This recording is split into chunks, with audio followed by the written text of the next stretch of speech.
Série Eventos Finais.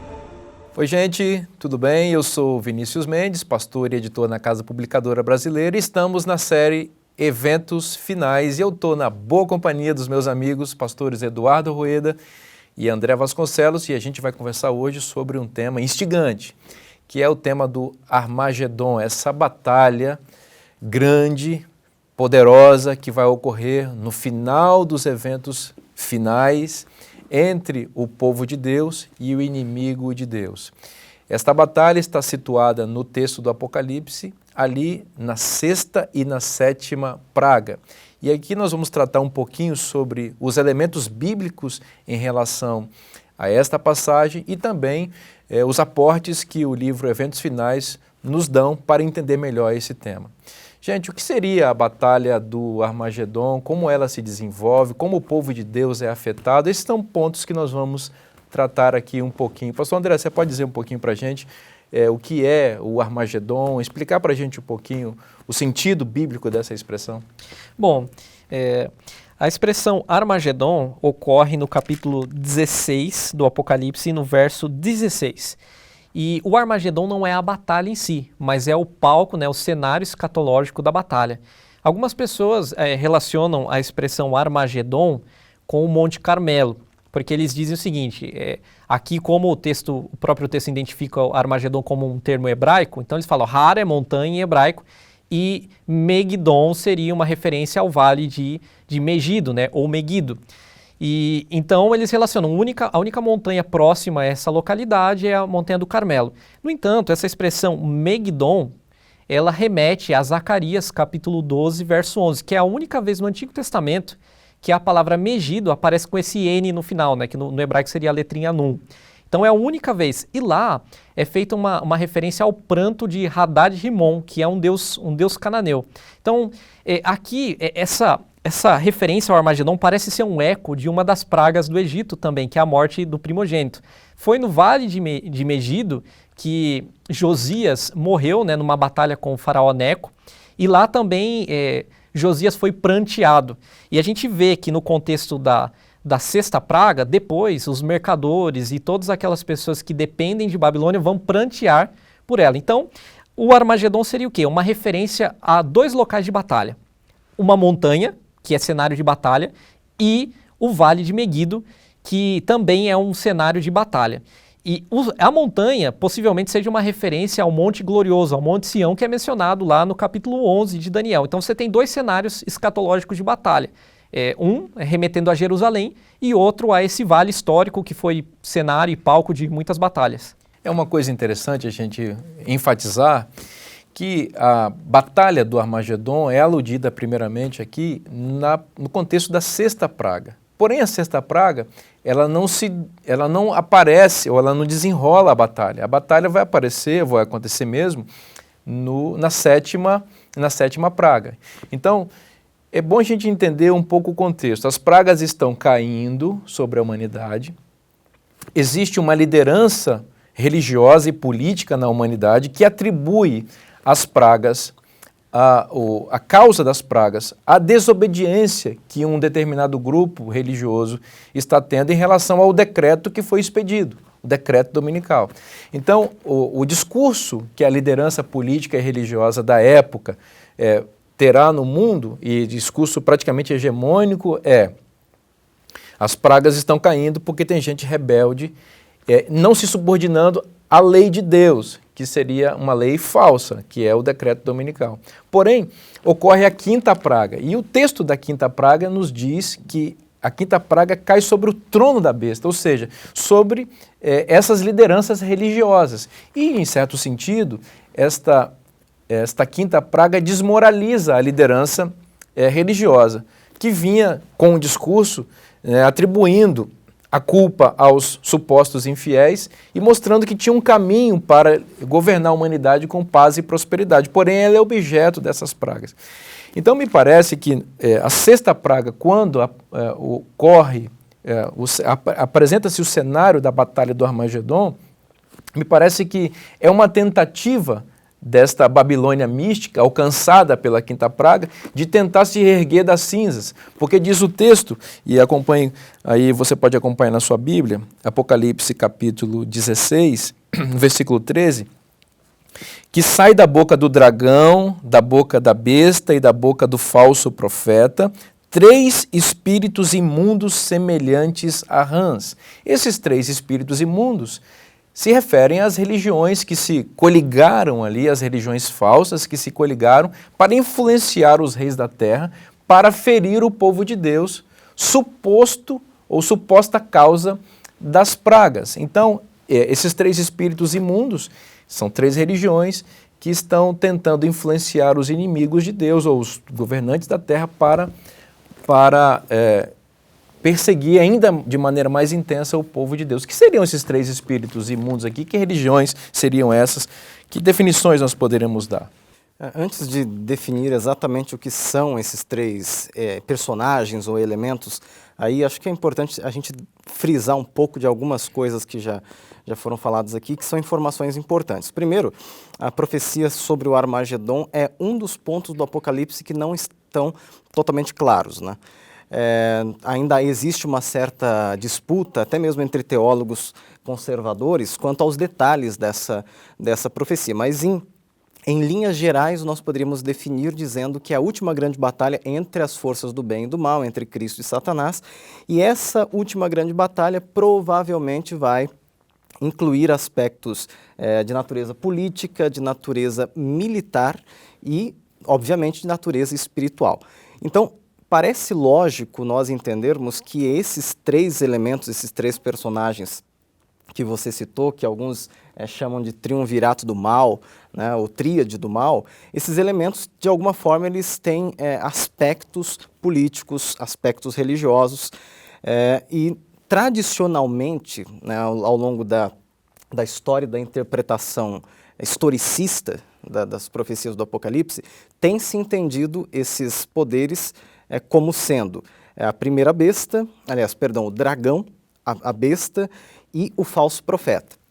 Traduzindo, aplicando historicamente, poderíamos entender como sendo uma alusão ao espiritualismo, ao papado, ou poder romano religioso, e ao protestantismo apostatado, respectivamente. Esses 3 poderes, numa coligação satânica, eles levam a cabo os intentos de Satanás contra o povo de Deus, convocando os perseguidores e arregimentando-os contra o povo do Senhor. Muito interessante, porque o texto diz que esses 3 espíritos imundos semelhantes a rãs saem da boca do dragão, da besta e do falso profeta, respectivamente.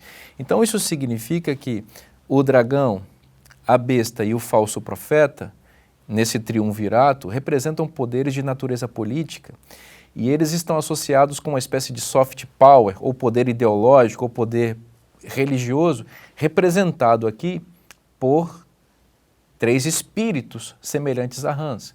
Então, poderíamos dizer que são 3 entidades e cada uma tem uma mensagem que ela proclama. Exato, uma ideologia religiosa associada a ela. O dragão, ele se associa direto, o dragão que é o diabo, ele se associa diretamente com uma ideia, que é a grande ideia que o diabo tem pregado desde o início aqui. Certamente não morrerás, que é a ideia que o espiritismo tem defendido. Então, associamos dragão e espiritismo diretamente. Depois a besta, representante do papado, aqui, está associada com o segundo espírito semelhante a rã, que é a sua ideologia ou a sua doutrina, esse sistema católico de interpretação das escrituras e da tradição, que viola a interpretação bíblica sola escritura. E o terceiro espírito semelhante a rã, associado com a terceira entidade política, identificada como falso profeta, símbolo dos Estados Unidos da América, esta nação e da besta da terra. Esta nação, ela está associada com a religião protestante, porque é o berço, de fato, aí, ou melhor, o desenvolvimento mais amplo do protestantismo se dá nos Estados Unidos. Então, me parece que essas 3 religiões, representadas por 3 espíritos semelhantes a rãs, associados com essas 3 entidades, agora se associam de uma maneira ampla para quê? para congregar os reis da terra e o mundo inteiro para a batalha do Armagedon. Ou seja, eles estão estabelecendo as fileiras para ferir o povo de Deus, que aparecerá nesse momento acuado, aparecerá nesse momento mesmo parecendo sem defesa. Agora, pastor André, tem algumas coisas interessantes aqui na sexta praga que nós precisamos desenvolver um pouco mais. Porque aqui aparecem algumas imagens que vêm do Antigo Testamento. E você gosta de estudar o Antigo Testamento. Diz aqui que quando o anjo derrama a sexta taça, ele derrama sobre o grande rio Eufrates, cujas águas secaram, para que se prepare o caminho dos reis que vêm do lado do nascimento do sol. Vamos rapidamente explicar o que significa aqui em Apocalipse, ou na profecia, rio Eufrates, águas que se secam e reis que vêm do lado do nascimento do sol. Bom, aqui você tem várias imagens do Antigo Testamento, né? Difícil explicar rapidamente isso, né? Mas a gente vai precisar ir ao ponto aí. Diga para a gente, o que são essas três coisas? A gente tem aqui ecos a Isaías 45, né? Que fala de Ciro, que vem, né, como um rei aí, representante das hostes da Média Pérsia, né? E ele vem e conquista a Babilônia, ele vem com os reis do Oriente e eles secam o rio Eufrates, porque Babilônia estava construída sobre o rio Eufrates, né? Então Heródoto menciona, um historiador grego, né, que o exército de Ciro, e ele desvia o rio Eufrates, eles desviam o rio Eufrates e então eles conquistam a cidade, conforme relatado lá no livro de Daniel. Então a gente tem essa alusão à queda da Babilônia histórica, por exemplo, retratada em Jeremias capítulo 51. Né? O profeta Jeremias anunciou a queda da Babilônia histórica. A gente vê que a Babilônia escatológica vai ruir, vai ser destruída da mesma forma. E essas águas aqui devem ser interpretadas à luz do próprio texto bíblico como essas multidões, essas pessoas, porque no capítulo 17 a gente vê uma explicação desse secamento do Eufrates, nos versos 14 a 15, e a gente vê também aqui uma regimentação de dois exércitos. A gente vê que está aí o dragão com os seus aliados de um lado, e do outro lado nós vemos, né, Jesus, Miguel, né, o Cordeiro de Deus com o seu exército. O verso 14 e 15 diz assim: pelejarão eles contra o Cordeiro, e o Cordeiro os vencerá, pois é o Senhor dos senhores e o Rei dos reis. Vencerão também os chamados eleitos e fiéis que se acham com ele. E o verso 15, falou-me ainda, as águas que viste, onde a meretriz está sentada. Veja, a meretriz está sentada sobre as águas. São povos, multidões, nações e línguas. E os versos seguintes dizem o quê? Que essas nações se voltam contra a Babilônia. Então você tem um secamento para que o rei que vem do Oriente, um símbolo de Cristo aqui, conquiste a cidade. É muito interessante perceber que os inimigos do povo de Deus aqui estão retratados com dois símbolos. A Babilônia, e aí você tem alusão ao rio Eufrates, que era o rio que circundava a Babilônia, não é? Que foi secado para a invasão de Ciro, conforme você mencionou. Então, os inimigos representados pela Babilônia e no capítulo 17, pela meretriz. Então tem um duplo símbolo para se referir ao mesmo referente. Que é chamada de Babilônia, né? No Exatamente. capítulo 17. E a Babilônia mística é a grande meretriz. Então, a Batalha do Armagedon, ela é contra esta cidade / mulher, representando o mesmo povo, correto? E o povo de Deus, por sua vez, também no Apocalipse é referido com um duplo símbolo. O povo de Deus é tanto a mulher vestida de branco, que aparece no capítulo 12 e depois no capítulo 19, como ataviada como noiva, e também é representado pela cidade santa, que desce a Nova Jerusalém. Então, no Apocalipse, nós temos esse confronto. O Armagedon é esse confronto entre duas cidades históricas aqui que representam escatologicamente o povo de Deus e os inimigos de Deus, a Babilônia de um lado e a Nova Jerusalém de outro, a meretriz de um lado e a noiva do Cordeiro de outro, né? Por sua vez, a noiva do Cordeiro, representante aí do povo de Deus também, ela me parece que está acuada nesse contexto da Batalha do Armagedon. Por quê? Porque o dragão, ele está ativo aqui para ferir o povo de Deus representado pela noiva. Mas o defensor da noiva, do Cordeiro, que é o próprio Cordeiro, ele ainda não voltou. Então, o que é a Batalha do Armagedon? É o momento em que o povo de Deus está acuado, no contexto entre a sexta e a sétima praga, sem ter para onde ir, porque uma ofensiva muito grande dos inimigos de Deus se deu contra ele. Então, é nesse contexto que Apocalipse 19, versículo 11 se cumpre. Ou seja, surge no céu um cavaleiro montado no cavalo branco. É o momento que Miguel se levanta. Miguel se levanta, alusão a Daniel 12, versículo 1. E ele vem para quê? Para defender o seu povo que está está no momento pior da história. A Batalha do Armagedon, ela é o ponto ápice aqui do grande conflito. Esse conflito entre Cristo e Satanás. E é um momento que Satanás acreditará que vai vencer e que os inimigos pensarão que lograrão êxito e vitória contra o povo de Deus. Mas é nesse momento que Jesus se levanta. E nós temos um diferencial importantíssimo com relação a essa batalha. Sempre que uma batalha começa, ou que um jogo de futebol, por exemplo, começa, você não sabe quem vai ser o vencedor no final. Mas o grande diferencial do Armagedon é que nós já sabemos quem vai ser o vencedor. E nós temos a opção, a oportunidade de participar do grupo que vai ser vencedor. O capítulo 19 do Apocalipse, como você começou a mencionar, aponta Cristo como o grande cavaleiro vitorioso e todos aqueles que o seguem. Portanto, nós já temos aí definido quem vai ser o vencedor dessa batalha. Então aqui, antes de mais nada, ou antes de tudo, o Armagedon é uma mensagem de graça. Antes de falar de guerra, de falar do mal, do conflito, ele fala da graça, ele fala de salvação e ele fala da nossa decisão. Exato, pastor Rueda. A mensagem do Armagedon é uma mensagem de graça. E é isso que nós entendemos quando lemos o Apocalipse como um todo. O Armagedon é o ponto ápice da perseguição que o povo de Deus vai sofrer. Mas como em todas as épocas, o povo de Deus foi defendido por Cristo, que sempre aparece para proteger seu povo e livrar o seu povo das perseguições e da opressão que o inimigo tem trazido sobre nós. Então a mensagem do Apocalipse, a mensagem dos eventos finais, é uma mensagem que já tem o final escrito.